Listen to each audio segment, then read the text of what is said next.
देखिएगा, हम pre ovulation phase पढ़ रहे थे। बीच के अंदर वीडियो कट हो चुका था। हम आपको pre ovulation phase first starting से बताते हैं, ठीक है। प्री ओवुलेशन जो फेज होती है, पूर्व अर्धोत्तरक प्रावस्था होती है, वो मेंस्ट्रुअल साइकिल के 6 से 13वें दिन क्या होती है, संपन्न होती है। मेंस्ट्रुअल साइकिल के 6 से 13वें दिन संपन्न होती है। इस दौरान क्या होता है कि अगर पीयूष ग्रंथि के द्वारा एफएसएच हार्मोन यानी फोलिक्यूलर स्टिमुलेटिंग हार्मोन का क्या किया जाता है, स्त्रावण किया जाता है। फोलिक्यूलर स्टिमुलेटिंग हार्मोन का क्या किया जाता है, स्त्रावण किया जाता है। इस एफएसएच हार्मोन के प्रभाव के कारण अंडाशय के अंदर क्या होती है, पुटकीय वृद्धि प्रेरित होती है। अंडाशय के अंदर क्या होती है, पुटकीय वृद्धि प्रेरित होती है, ठीक है। ध्यान रखिएगा, एफएसएच जो हार्मोन होता है, ये अंडाशय के अंदर पुटकीय वृद्धि को क्या करता है, प्रेरित करता है। इस पुटक के अंदर क्या पाई जाती है, एक गुहा पाई जाती है। इस गुहा को एंट्रम नामक गुहा कहा जाता है। इस गुहा को क्या बोलते हैं, एंट्रम नामक गुहा कहा जाता है। इस गुहा के अंदर जो द्रव भरा रहता है उसको क्या बोलते हैं, पुटकीय द्रव। क्या बोलते हैं, पुटकीय द्रव कहा जाता है, ठीक है। इसको क्या बोलते हैं, पुटकीय द्रव कहा जाता है। इस पुटकीय द्रव के अंदर कौन सा हार्मोन की मात्रा पाई जाती है, एस्ट्रोजन हार्मोन की मात्रा पाई जाती है। ध्यान रखिएगा, एफएसएच हार्मोन अंडाशय के अंदर पुटकीय वृद्धि को प्रेरित करता है और इस पुटक के अंदर जो एक ल्यूमेन पाई जाती है उसको एंट्रम नामक गुहा कहा जाता है। इस एंट्रम नामक गुहा के अंदर जो द्रव भरा रहता है उसमें पुटकीय द्रव बोला जाता है। इस पुटकीय द्रव के अंदर एस्ट्रोजन हार्मोन की क्या पाई जाती है, मात्रा पाई जाती है। अब इस एस्ट्रोजन हार्मोन के कारण गर्भाशय का स्ट्रेटम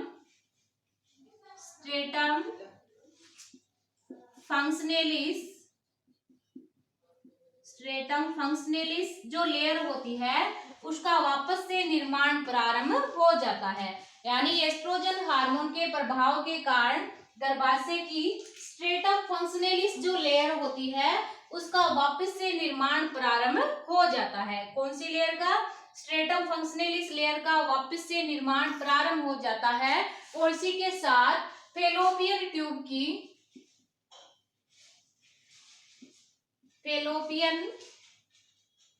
की म्यूकस झिल्ली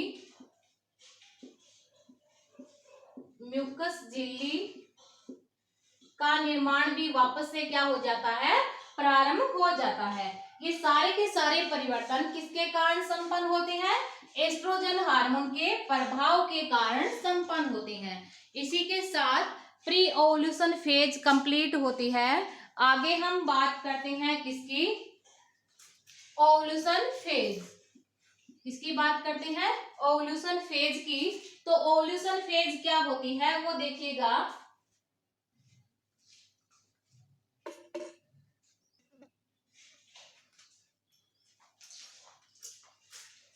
जो ओवुलेशन फेज होती है वो मेंस्ट्रुअल साइकिल के कौन से दिन संपन्न होती है, 14वें दिन संपन्न होती है। मेंस्ट्रुअल साइकिल के 14वें दिन क्या होती है, संपन्न होती है। आप सभी जानते हो कि कोई चीज मतलब बनी है तो वो क्या होगी, मेच्योर होगी तो कभी ना कभी वो क्या होगी, डिस्ट्रॉय होगी। तो यहीं पे सेम कंडीशन ऐसे ही लागू होगी। आप इधर देखिएगा कि एफएसएच हार्मोन ने जो ओवरी थी उसके अंदर पुटकीय वृद्धि को प्रेरित किया था। अब देखिएगा इस ओवुलेशन फेज के अंदर क्या होता है कि जो परिपक्व पुटक होता है उसको क्या बोलते हैं, ग्राफियन फॉलिकल। परिपक्व पुटक को क्या बोलते हैं, ग्राफियन फॉलिकल कहा जाता है। क्या बोलते हैं, ग्राफियन फॉलिकल कहा जाता है। अब देखिएगा इस ओवुलेशन फेज के अंदर होता क्या है कि जैसे ही ग्राफियन फॉलिकल्स अपनी अंतिम अवस्था यानी अपनी अंतिम स्टेज के अंदर प्रवेश करता है, वैसे ही अगर पीयूष ग्रंथि के द्वारा स्रावित होने वाले एलएच हार्मोन के स्रावण की जो सांद्रता होती है वो पहले की तुलना में 6 से 20 गुना क्या हो जाती है, बढ़ जाती है। ध्यान रखिएगा कि जैसे ही ग्राफियन फॉलिकल अपनी अंतिम स्टेज में पहुंचता है, वैसे ही अगर पीयूष ग्रंथि के द्वारा स्रावित होने वाले एलएच हार्मोन के स्रावण की सांद्रता पहले की तुलना में 6 से 20 गुना बढ़ जाती है। ठीक है, जैसे ही इस हार्मोन यानी एलएच हार्मोन की मात्रा 6 से 20 गुना बढ़ेगी और इसी के साथ ग्राफियन फॉलिकल की बाह्य लेयर को अपन ने क्या बोला था, थीका एक्सटर्ना। क्या बोला था, थीका एक्सटर्ना। इसको थीका एक्सटर्ना बोला था। तो ठीक है, इस थीका एक्सटर्ना के द्वारा लेयनकारी एंजाइमों का स्त्रावण किया जाता है। एलएच हार्मोन प्लस लेयनकारी एंजाइमों के प्रभाव के कारण जो ग्राफियन पुटक होता है, यानी जो परिपक्व पुटक होता है, वो क्या हो जाता है, रैप्चर हो जाता है, यानी फट जाता है। ठीक है, फटने के कारण स्कैंडियोसाइट जो होती है वो किसकी तरफ चली जाती है, फेलोपियन ट्यूब की तरफ। किसकी तरफ चली जाती है, फेलोपियन ट्यूब की तरफ चली जाती है। फेलोपियन ट्यूब की तरफ जैसे ही ये चली जाएगी, इस घटना को अपन क्या बोलते हैं, अंडोत्सर्ग। क्या बोलते हैं, अंडोत्सर्ग बोलते हैं। स्कैंडियोसाइट का निर्माण कब होगा, जब प्राइमरी यूसाइट में अर्धसूत्री विभाजन फर्स्ट कंप्लीट होता है, तो स्कैंडियोसाइट का क्या होता है, निर्माण होता है। आप लोग ध्यान रखिएगा कि जैसे ही ग्राफियन फॉलिकल रैप्चर होगा, स्कैंडियोसाइट फेलोपियन ट्यूब की तरफ चली जाती है और इस घटना को अंडोत्सर्ग यानी ओव्यूलेशन कहा जाता है। ये अंडोत्सर्ग जो अवस्था होती है या अंडोत्सर्ग के कारण इस प्रावस्था को ओव्यूलेशन फेज यानी अंडोत्सर्ग प्रावस्था बोला जाता है और ये मेंस्ट्रुअल साइकिल के 14वें दिन ही संपन्न होती है। आगे हम बात करते हैं फोर्थ किसकी, ल्यूटियल फेज की। तो ल्यूटियल जो फेज होती है यानी ल्यूटियल जो प्रावस्था होती है वो मेंस्ट्रुअल साइकिल के 15वें से 28वें दिन संपन्न होती है। ध्यान रखिएगा, ल्यूटियल फेज मेंस्ट्रुअल साइकिल के 15वें से 28वें दिन संपन्न होती है। ठीक है, इस दौरान क्या होता है, आप सभी ने यह पढ़ा था कि एलएच हार्मोन के प्रभाव के कारण ग्राफियन फॉलिकल रैप्चर हुआ था और स्कैंडियोसाइट किसकी तरफ चली गई थी, फेलोपियन ट्यूब की तरफ। किसकी तरफ, फेलोपियन ट्यूब की तरफ चली गई थी। इस घटना को अपन ने क्या बोला था, ओव्यूलेशन। अब देखिएगा, शेष बचा हुआ जो ग्राफियन फॉलिकल जो होता है उसमें एक ब्लड के थक्के के समान यानी रक्त के थक्के के समान, किसके समान, रक्त के थक्के के समान संरचना का निर्माण होता है। इस संरचना को क्या बोलते हैं, कार्पस ल्यूटियम कहा जाता है। इस संरचना को क्या बोलते हैं, कार्पस ल्यूटियम कहा जाता है। ध्यान रखिएगा, स्कैंडियोसाइट के फेलोपियन ट्यूब की तरफ चले जाने के पश्चात जो शेष बचा हुआ ग्राफियन फॉलिकल होता है उसमें रक्त के थक्के के समान संरचना का निर्माण होता है। इस संरचना को कार्पस ल्यूटियम कहा जाता है। ये जो कार्पस ल्यूटियम जो होती है इसके अंदर अपन को पीले रंग की, कौन से रंग की, येलो कलर की, पीले रंग की वसीय कणिकाएं दिखाई देती है। कौन से रंग की, पीले रंग की वसीय कणिकाएं दिखाई देती है। इन कणिकाओं को ल्यूटीन कहा जाता है। इन कणिकाओं को क्या बोलते हैं, ल्यूटीन कहा जाता है और ल्यूटीन बनने के कारण इस प्रावस्था को ल्यूटियल प्रावस्था कहा जाता है। ध्यान रखिएगा, कार्पस ल्यूटियम के अंदर पीले रंग की वसीय कणिकाएं पाई जाती है। इन कणिकाओं को ल्यूटीन बोला जाता है। क्या बोलते हैं इसको, ल्यूटीन बोला जाता है और ल्यूटीन बनने के कारण इस प्रावस्था को ल्यूटियल प्रावस्था कहा जाता है। अब देखिएगा, कार्पस ल्यूटियम जो होती है वो एक चक्रीय ग्रंथि की तरह कार्य करती है। कार्पस ल्यूटियम जो होती है वो एक चक्रीय ग्रंथि की तरह कार्य करती है। ठीक है, कार्पस ल्यूटियम क्या होती है? चक्रीय ग्रंथि की तरह कार्य करती है। ठीक है, यानी साइक्लिक ग्लैंड, साइक्लिक ग्लैंड की तरह क्या करती है? ये कार्य करती है। और एस्ट्रोजन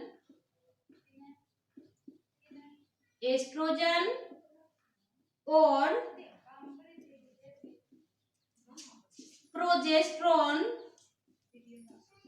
एस्ट्रोजन और प्रोजेस्टेरोन हार्मोन का क्या करती है? स्त्रावण करती है। ध्यान रखिएगा, कार्पस ल्यूटियम एक साइक्लिक ग्लैंड यानी चक्रीय ग्रंथि की तरह कार्य करती है और एस्ट्रोजन और प्रोजेस्टेरोन हार्मोन का क्या करती है?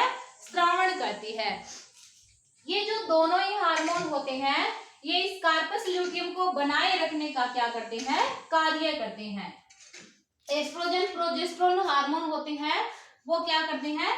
कार्पस ल्यूटियम को, कार्पस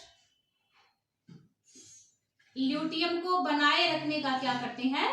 कार्य करते हैं। ठीक है, अब देखिएगा दो कंडीशन रखी जाती है कि यदि फर्टिलाइजेशन हो जाता है तो कार्पस ल्यूटियम जो होती है वो बनी रहती है। यदि फर्टिलाइजेशन हो जाता है, फर्टिलाइजेशन को हिंदी में क्या बोलते हैं? निषेचन। और निषेचन मैंने बताया था किसको बोलते हैं? शुक्राणु और अंडाणु के केंद्रकों का संयोजन क्या कहलाता है? फर्टिलाइजेशन यानी निषेचन कहलाता है। अब देखिएगा कंडीशन दो रखी जाती है कार्पस ल्यूटियम के साथ। यदि निषेचन हो जाता है यानी फर्टिलाइजेशन हो जाता है तो कार्पस ल्यूटियम बनी रहती है और प्लेसेंटा और इम्प्लांटेशन यानी प्लेसेंटा और आरोपण की घटना संपन्न हो जाती है। ठीक है, और यदि फर्टिलाइजेशन यानी निषेचन नहीं हो पाता तो कार्पस ल्यूटियम निष्क्रिय होकर, कार्पस ल्यूटियम क्या हो जाती है? कार्पस ल्यूटियम निष्क्रिय होकर एक सफेद रंग की संरचना, कौन से रंग की? एक सफेद रंग की संरचना में चेंज हो जाती है, यानी सफेद रंग की संरचना में परिवर्तित हो जाती है। इस सफेद रंग की संरचना को कार्पस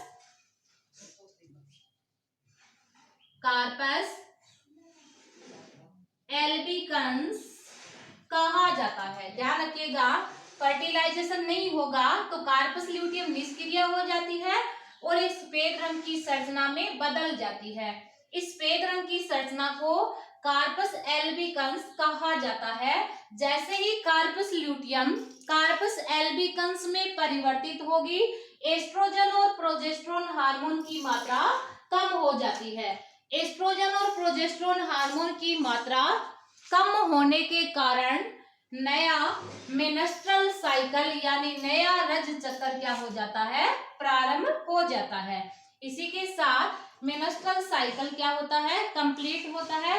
आपको डेफिनेशन भी बताई थी।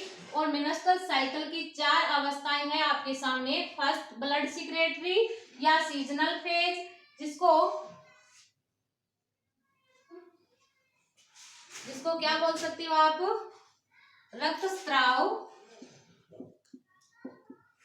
रक्तस्राव या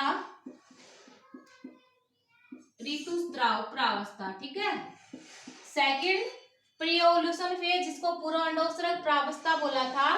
थर्ड ओव्यूलेशन फेज जिसको अंडोत्सर्ग प्रावस्था बोला था। फोर्थ ल्यूटियल फेज जिसको ल्यूटियल प्रावस्था बोला था। तो इस प्रकार मेनस्ट्रुअल साइकिल की चारों फेजेस कंप्लीट होती है और इसी के साथ मेनस्ट्रुअल साइकिल भी कंप्लीट होता है।